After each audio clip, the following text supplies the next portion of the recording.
Now, you may have heard that keeping your heating and air conditioning system on during hours when no one is in the building is actually more energy efficient. Well, the opposite is true. It's not unusual to experience a reduction in energy use of as much as a third or more if you shut down your system for 14 hours from the end of a business day until the next morning. That's why we highly recommend the installation and use of programmable thermostats.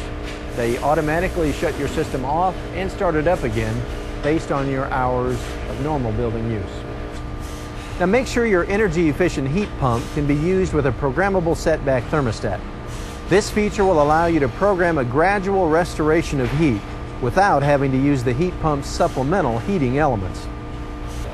Hey, while we're on the subject of heat pumps, Westar also recommends that you consider investing in a conversion to this type of HVAC system whenever you need to replace your current system, or let's say you're building a new facility.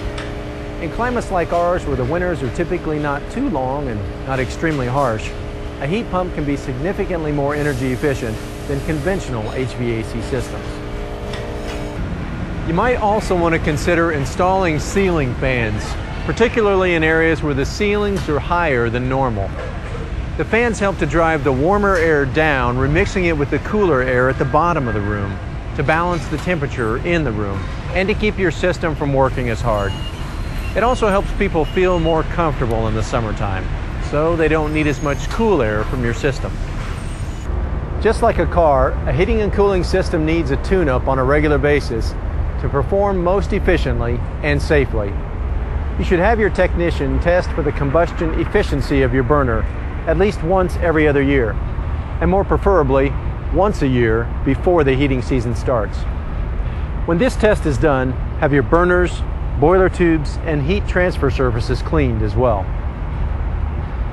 You know, you might also ask the technician to check your thermostat and make any necessary adjustments in the settings that control hot air supply and the operation of your fan. It may be that your system's controls can be modified to increase its overall efficiency.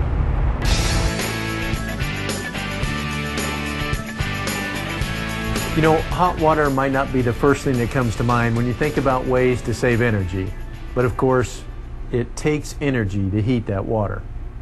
And there are definitely some effective ways that you can better manage the cost of that heat. First, if you haven't yet wrapped your hot water heater in an insulation blanket, you can greatly enhance its efficiency if you install one.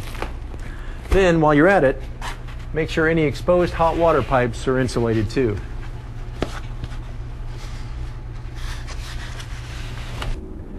Hey, next you want to consider lowering the setting on your hot water heater. Now, to determine where it needs to be set, you want to adjust the setting lower and then check the temperature at various points of use throughout the building with a thermometer. For hand washing and showers, you want the water to be around 105 degrees Fahrenheit. And for laundry, it should be around 160 degrees. Finally, for dishwashers, it should be around 180 degrees. In facilities that are open to public use, it can be kind of difficult to control how much hot water is used. Today's technology makes it possible to automate that control, however, with occupancy sensors that activate water faucets when hands are placed beneath them. You know, they even have sensing devices that control the flushing of toilets.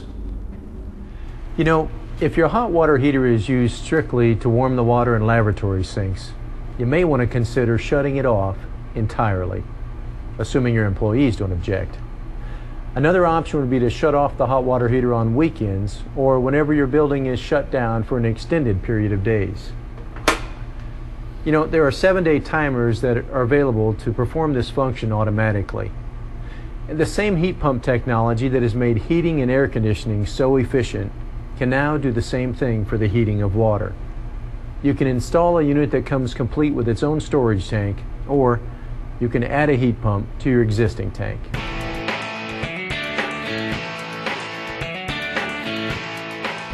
Hey, machines have been so integrated into our working lives that it's easy to take the efficiency and convenience they offer for granted. It's also easy to overlook the enormous contribution they make to the cost of energy. One avoidable reason for that expense is the fact that we leave the office at the end of the day or for the weekend, and we leave our copiers, computers, and other equipment running. It's not hard to see how quickly the hours of unnecessary expense can really begin to add up. Of course, there are also times during the workday when some machines, especially computers, are not in use. That's why we recommend that you look for this label when you purchase new equipment. It tells you that the equipment meets the EPA standards for energy efficiency, primarily because it can go into a sleep mode when it's not in use.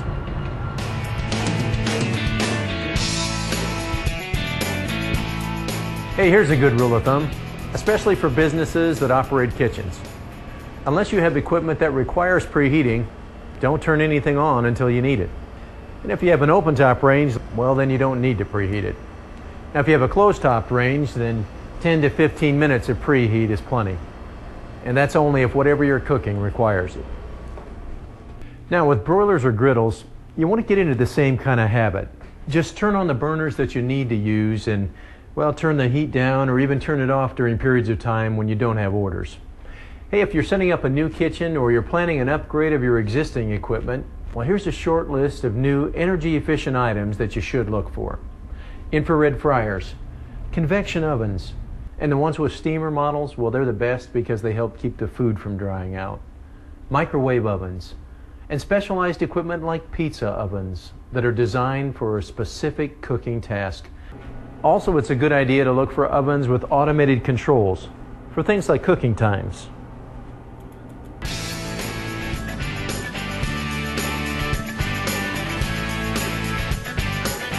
Now, there's one last point that we should make about your energy use and its costs, and that's about something that appears on your bill called demand charges. Now, those charges reflect the cost of maintaining the capacity to handle your highest energy use during a short period of time, usually 15 to 30 minutes. You can make a significant reduction in that charge by managing how often and how long you simultaneously use the bulk of the electrical features and equipment in your facility. Now, the best and most reliable way to do this is to invest in an energy management system that allows you to essentially program the daily availability and use of energy throughout your building. To learn more about energy management systems, go to our website at westarenergy.com. Hey, thank you for your interest in the responsible management of your facility's energy use. We highly recommend that you use this information to begin surveying and analyzing where you can make improvements throughout your company or organization. And please remember that Westar is not just here to supply your energy needs. We also want to be your partner in the effort to conserve energy use. It's a responsibility to our future that we all share. So, whenever you have questions, we encourage you to contact us. We'll be more than happy to help you enhance the energy efficiency of your facility.